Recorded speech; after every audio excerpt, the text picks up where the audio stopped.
നമസ്കാരം, എൻ്റെ പേര് ശ്രാവണി വാര്യർ. ഞാൻ ഇന്ന് സംസാരിക്കാൻ പോകുന്നത് ഡിജിറ്റൽ ഇന്ത്യ സാധ്യതകളും വെല്ലുവിളികളും എന്ന വിഷയത്തെ കുറിച്ചാണ്.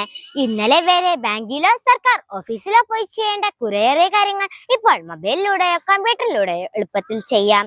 വീട്ടിലിരുന്ന് സ്കൂൾ ക്ലാസ്സുകൾക്കായി ഓൺലൈൻ ക്ലാസ്സുകളും സൂം മീറ്റുകളും നടത്താൻ കഴിയും. പണം കൈവശം വെക്കാതെ ഗൂഗിൾ പേ, ഫോൺ പേ പോലുള്ള ആപ്പുകൾ ഉപയോഗിച്ച് പണമിടപാടുകൾ ചെയ്യാം.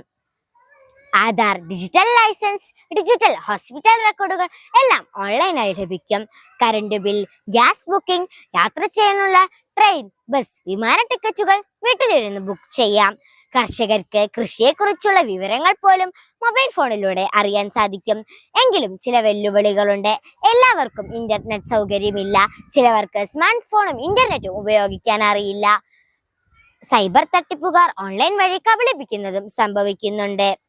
നമ്മൾ കുട്ടികൾ ചിലപ്പോൾ കൂടുതൽ സമയം മൊബൈൽ ഫോണിൽ കളിച്ചും വീഡിയോ കണ്ടും വെറുതെ കളയാറുണ്ട്. നമ്മൾ എല്ലാവരും ഇന്റർനെറ്റിന്റെ സുരക്ഷിതവും ഉത്തമമായ ഉപയോഗം മനസ്സിലാക്കണം. നമ്മൾ കുട്ടികൾക്ക് പഠനം, ബാങ്കിംഗ്, ശാസ്ത്രം, കൃഷി, ആരോഗ്യ സംരക്ഷണം തുടങ്ങിയ എല്ലാ മേഖലകളിലും ഇന്റർനെറ്റിന്റെ സഹായത്താൽ വലിയ പുരോഗതി കൈവരിക്കാം. ഇത്രയും പറഞ്ഞുകൊണ്ട് ഞാൻ എൻ്റെ കൊച്ചു വാക്കുകൾ ഇവിടെ അവസാനിപ്പിക്കുന്നു. നന്ദി, നമസ്കാരം.